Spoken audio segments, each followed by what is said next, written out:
Raha Madagasikara tsy maintsy mandroso no nampanantenaina, dia Madagasikara tsy mety mandroso mba tsy ilazana hoe Madagasikara tsy maintsy mihemotra hatrany aloha hatreto no miseho. Miadiny rambony isika, hoy ry zareo sendikan'ny mpiasa ny voalohan'ny volana May teo.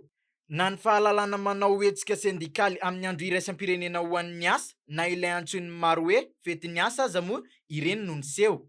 Tsy nomena lalana fa teny an-tsisin-dalana no voatery mba nanamarika izany. Fa 420 amin'ny firenena miisa 520 isika, hoy ny ministry ny fiarovana fahiny nampahatsiahy ny filaharana iraisam-pirenena misy antsika.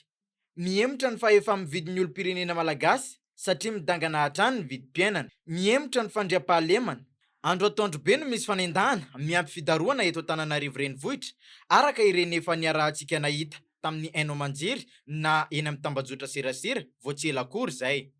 Ny mifanohitra tanteraka amin'ny fampanantenana no mitranga.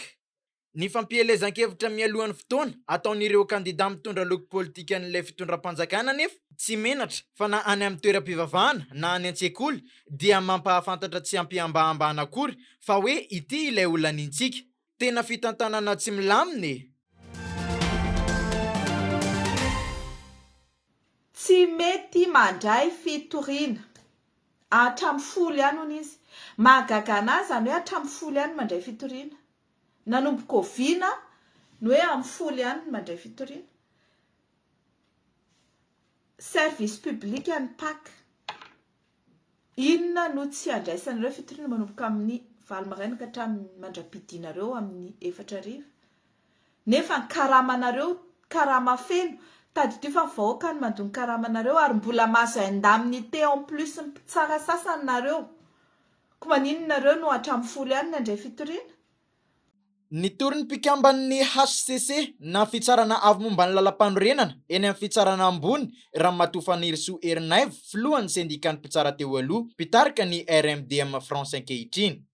Ny fandikan-dalàna tamin'ny fanonganana ny filohana teny meram-pirenena Ramatoa Kristina Razamahasoa no antony, hoy io mpitsara teo aloha io.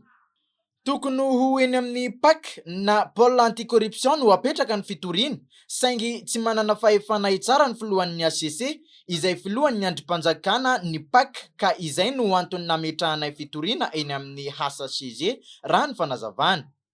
Ka nolavin'ny PAC raha teo ny fitoriana. Ny didy avoakanareo tsy manara-dalàna ka izay dia antsoina hoe abus de fonction ka izay dia ao anatin'ny infraction de corruption. Ka tsy misy lalàna milaza fa tsy azo toriana izy rehefa manapatra fahefana. Tokony hitandro ny lalam-panorenana kanefa manitsakitsaka tanteraka izany, hoy Fanirisoa Erinaivo. Notsika fon'ny hatrany ny amin'ny fanekenana ny tonta-taratasy Andry Rajoelina mitohy amin'ny fanalana ny filohana anteny meram-pirenena izay nambarana fa tsy manaraka ny lalam-panorenana sy ny lalàna ny fen'ny anteny meram-pirenena. 10 taona nanomboka tamin'ny fametrahana azy dia manan-kery ny fitoriana ka mbola azo tohizana rehefa miova ny fitondrana. Efa miantso avy hatrany ny mpanao gazety amin'ny fotoana ametrahanay an'izay fitoriana zay tongava eny amin'ny PAC eny 67 daholo dia ho hitantsika eo zany hoe tsy ho raisiny zany se inona ny antony tsy andraisany amin'ny fitoriana ny mpikambana ao amin'ny HCC io.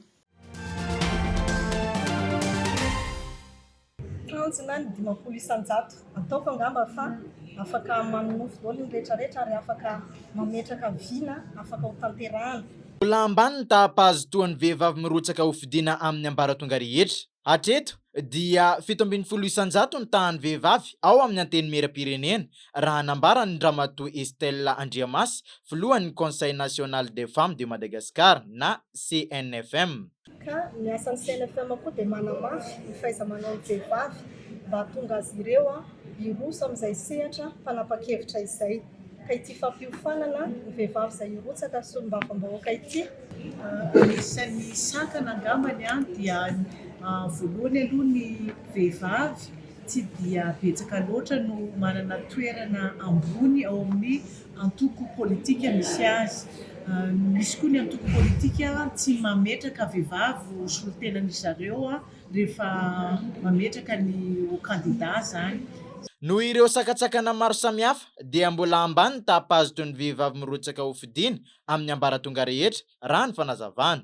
Ho fanohanana ireo vehivavy kandida ho solombavam-bahoaka dia nikarakara fiofanana ho azy ireo ny CNFM anio tetsy amin'ny Pekaosoarano. Dia tsisy afa-tsy ny fanentanana ihany ny fanabeazana. Ny fanabeazana dia manomboka any an-tsekoly mihitsy. Mbola kely ny ankizy vavy sy ny ankizy lahy dia efa beazina amin'izay hoe tokony mitovy ny lahy sy ny vavy. Tokony afaka mandray andraikitra mitovy ny lahy sy ny vavy. Tsy nanavahana antoko izy ity fa afaka nanatrika avokoa ireo vehivavy solombavam-bahoaka avy amin'ny faritra eto Madagasikara. Tanjona hoin'ny filohan'ny CNFM ny ampiakatra ny tahan'ny vehivavy mandray fanapahan-kevitra eo anivona teny meram-pirenena ho Teo na ara-bola fotsiny izany ohatra, na ara-pitaovana, na ny toerana lavitra, fa eo ihany koa ilay tsy dia fahavononana amin'ny handray andraikitra eo amin'ny rarahana fitantanany firenena.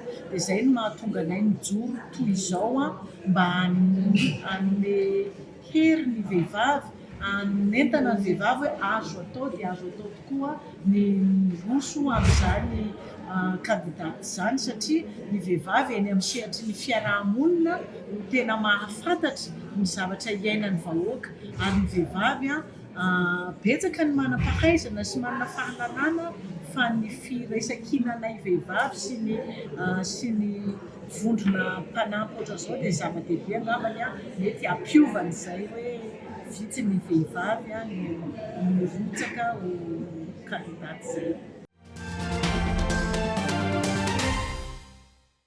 Dia zany hanampiana ny sehatra fandraisana eto Madagasikara nefa ny sehatra kosa efa manome tombotsoa ny ekonomika malagasy. Nisy ny fifaninanana tetika asa fandraharahana karakarain'ny Muzinami Africa Fondation izay fikambanam-be koreana sy Nexta eto Madagasikara ho an'ireo orinasa latsaky ny 4 taona eto amintsika. Misy ampandray anjara tsy misy fetrany fa kosa amin'ilay finaly ilay présélectionné no anakiana no safidinay. Ireo mpandraharaha 12 hatramin'ny 530 taona no mahazo mandray anjara, hoy ny fanazavana tetsy Andraharo io maraina io.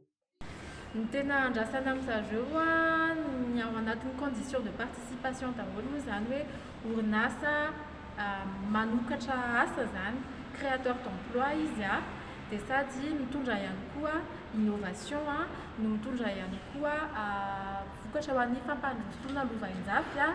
Tsy misy fetrisa fa manomboka anio hatramin'ny 130 Meo ho avy izao ny fisoratana anarana. Ny 17 Jona kosa no ho voafantina ireo mpandraharaha miisa 9 hanao ny famaranana ny 2 Aogositra 2024.